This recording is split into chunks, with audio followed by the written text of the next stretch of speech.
Okay, I'm gonna check and probably rack this wine. This was the grape pomegranate that I put down on the 24th of this year, 8/24/23. It was 5 cups of grape juice, 4 cups of pomegranate juice, 1 teaspoon of Red Star Premier Blanc, which is half a packet of the Red Star, 2.5 cups of sugar, and the original gravity was 1.092. So it's pretty much done fermenting.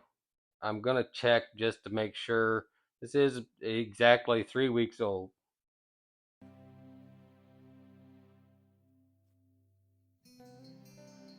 I said I wasn't gonna rack this at the beginning at the first one, but I am going to probably just put it in this other 1 gallon jug. Not gonna bottle it. I will probably put it in the refrigerator, my extra refrigerator, and just drink it as I go. Anyway, I'm going to check the gravity now. I do have my auto siphon.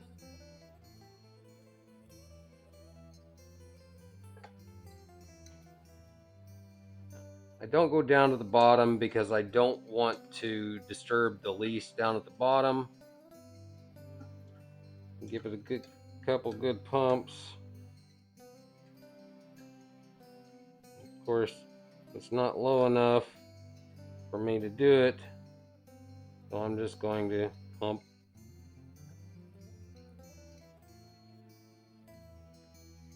Okay, now we're going to check gravity. Give it a little spin, and it is 1.000. So we are at it. It's pretty much done fermenting. So I'm going to taste it. So I'm going to give it a taste, see how, dry it is. So the ending gravity is 1.000. Pretty sure it's done fermenting, but I'm going to give it a try just to see how dry or sweet it is. Smells good.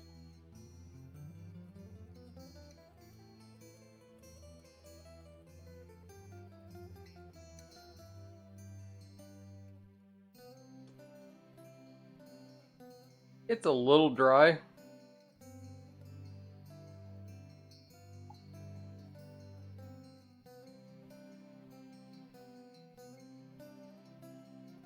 Boy, that pomegranate put a real tartness to it. Smells really good. I might back sweeten it just a little, but it's pretty good the way it is. I think I'll back sweeten it just a touch. And I'm going to use non-fermentable sugar. So I'm going to use, I like the monk fruit in the raw. I think that's what I'm going to back sweeten it with. Okay, I'm going to rack it. So I've got my secondary in, and it is going lower this time. So I don't want to disturb it. I'm going to go about halfway down. I left the cap on just to make sure I don't get any of the lees.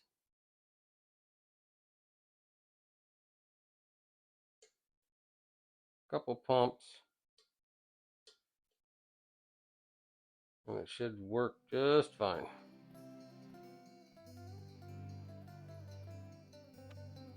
Eva decided to come supervise.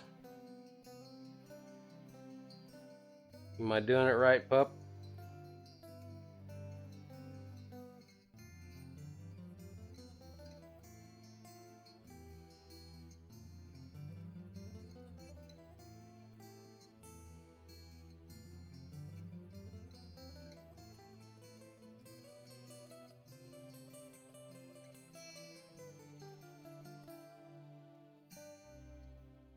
This is cloudy, which is what was at the bottom. It's safe to drink. It just looks cloudy. This is what's on the bottom. This is the least that was left. That's all the dead yeast on the bottom. It's done its job, so we're going to rinse this out and cap that, and we'll call it a day. I'm going to back sweeten it.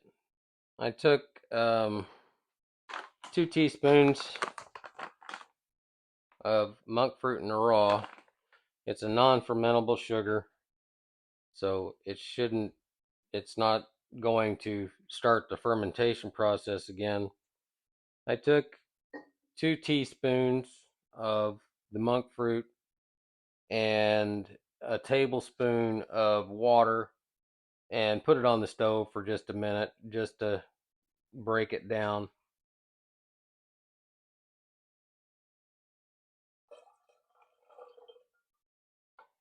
We're going to start there. I'm going to swirl it around, get it all incorporated. I'm not trying to shake it. There again, not that I'm worried about it oxygenating and turning to vinegar, but I want to make sure I get all of the erythritol mixed in, and we'll give it another taste. Still smells good.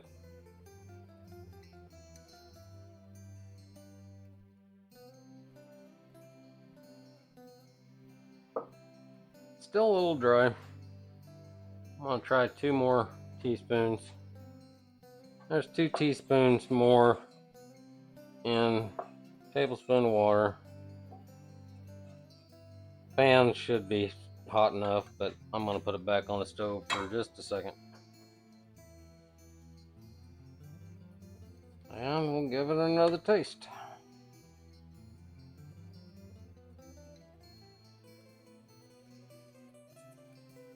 I think I'm gonna stop there. That's really good.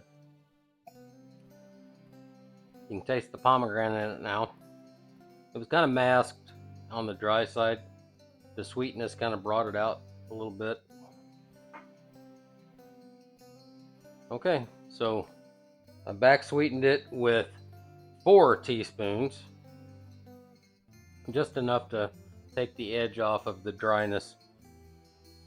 And I think we're gonna cap it back up. I am gonna put it gassed up a little bit, so I am going to put a water lock back on it and put it in the refrigerator. It probably will not ferment any farther, but there was a little gas buildup whenever I was stirring it up with the erythritol in it. Anyway, thanks for watching. Have a good day.